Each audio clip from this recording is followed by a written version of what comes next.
क्या तुम्हारे पापा घर पर हैं? नहीं है। रुकिए मत जाइए। अरे वे कहाँ चले गए? मैंने तो कहा था नहीं है। रुकिए मत जाइए। ओह, ये सारी गड़बड़ तुम्हारे गलत विराम लेने के कारण हुई। क्या मतलब? तुम्हें कहना चाहिए था नहीं है, रुकिए मत जाइए।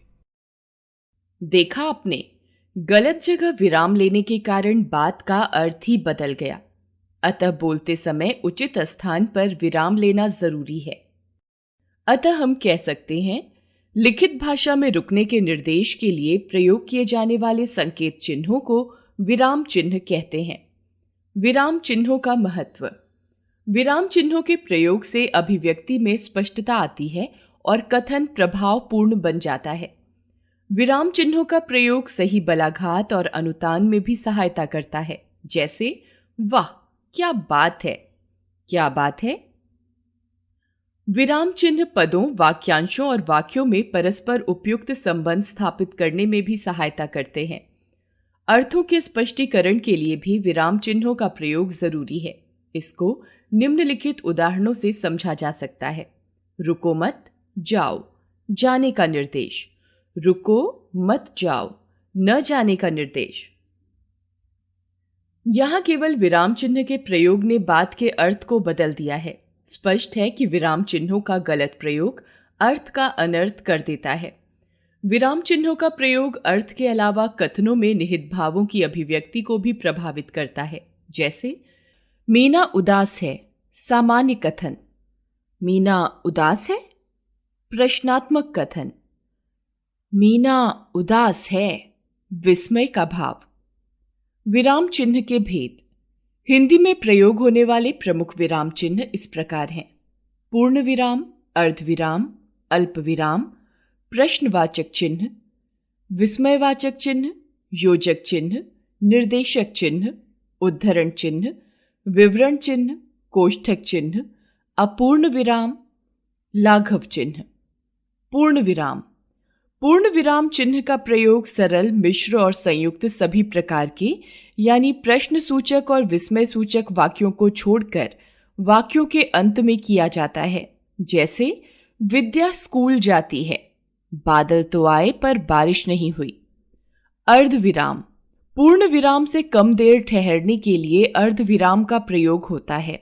इसका प्रयोग कुछ सीमित स्थितियों में ही होता है, जैसे उदाहरण सूचक, जैसे शब्द से पहले वर्णों के सार्थक मेल को शब्द कहते हैं, जैसे राम, लता, सुंदर।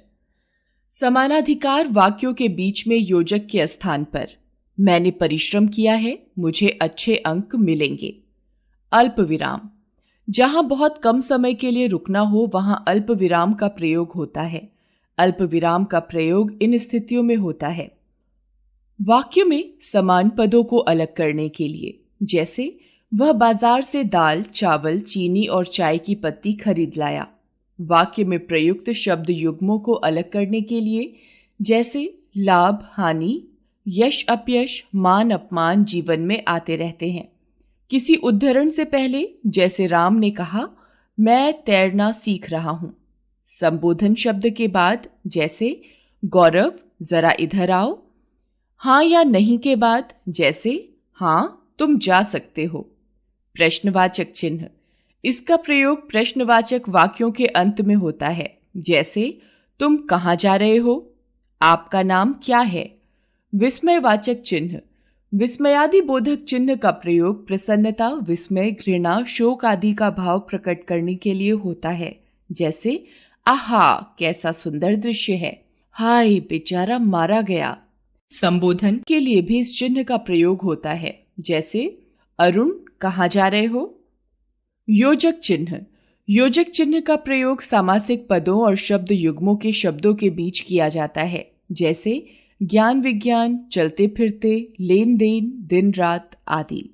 तुलनात्मक विशेषण बनाने के लिए सा से सी से पहले, जैसे दूध सी सफेद, अच्छी सी साड़ी, कोयले सा काला आदि। निर्देशक चिन्ह। इस चिन्ह का प्रयोग आगे आने वाले विवरण को संकेतित करने, संवादों में वाक्य में आगे आने वाली संज्ञा को संकेतित करने के लिए किया जाता है। जैसे वचन दो प्रकार के होते हैं, एक वचन और बहुवचन। सम्राट ने कहा, उन्हें तुरंत उपस्थित करो। राष्ट्रकवि मैथिली शरण गुप्त। उद्धरण चिन्ह। किसी व्यक्ति के कथन को मूल रूप में उद्धृत करने के लिए इस चिन्ह का प्रयोग किया जाता है। जैसे तिलक ने कहा, स्वतंत्रता हमारा जन्म सिद्ध अधिकार है। किसी व्यक्ति का उपनाम, पुस्तक का नाम लिखने के लिए इकहरे उद्धरण चिन्ह का प्रयोग होता है। जैसे निराला छायावाद के प्रमुख स्तंभ हैं। विवरण चिन्ह। विषय क्रम व्यक्त करने से पहले विवरण चिन्ह का प्रयोग किया जाता है। जैसे निबंध के भेदों का संक्षिप्त विवेचन इस प्रकार है। कोष्ठक। कोष्ठक का प्रयोग वाक्य के अंतर्गत किसी पद का अर्थ स्पष्ट करने या संदर्भ प्रस्तुत करने के लिए किया जाता है। जैसे भाषण बोलना और श्रवण सुनना भाषा के दो प्रमुख कौशल हैं। ये कोष्ठक 3 प्रकार के होते हैं, छोटा कोष्ठक, मझला कोष्ठक, बड़ा कोष्ठक। अपूर्ण विराम। जहां पर वाक्य पूर्ण नहीं होता वरन उसमें कोई विवरण दिया जाता है, वहां अपूर्ण विराम का प्रयोग किया जाता है। जैसे श्री कृष्ण के सभी नाम गिरिधर, गोपाल, नंदलाल आदि सार्थक हैं। संज्ञा के विकारक तत्व लिंग, वचन आदि। लाघव चिन्ह। किसी बड़े एवं प्रसिद्ध शब्द को संक्षेप में लिखने के लिए उस शब्द का पहला अक्षर लिखकर लाघव चिन्ह लगाया जाता है। जैसे डॉक्टर प्रधान आज आने वाले हैं। डॉक्टर। पंडित नेहरू भारत के पहले प्रधानमंत्री थे। पंडित। याद रखें, विराम चिन्ह का अर्थ है लिखित भाषा में रुकने का चिन्ह। भाषा को स्पष्ट, भाव और अर्थपूर्ण बनाने के लिए विराम चिन्हों का प्रयोग आवश्यक है। हिंदी में पूर्ण विराम, अर्ध विराम, अल्प विराम, प्रश्नवाचक, विस्मयवाचक, योजक, विवरण, निर्देशक, उद्धरण, कोष्ठक, अपूर्ण विराम और लाघव विराम चिन्हों का प्रयोग किया जाता है।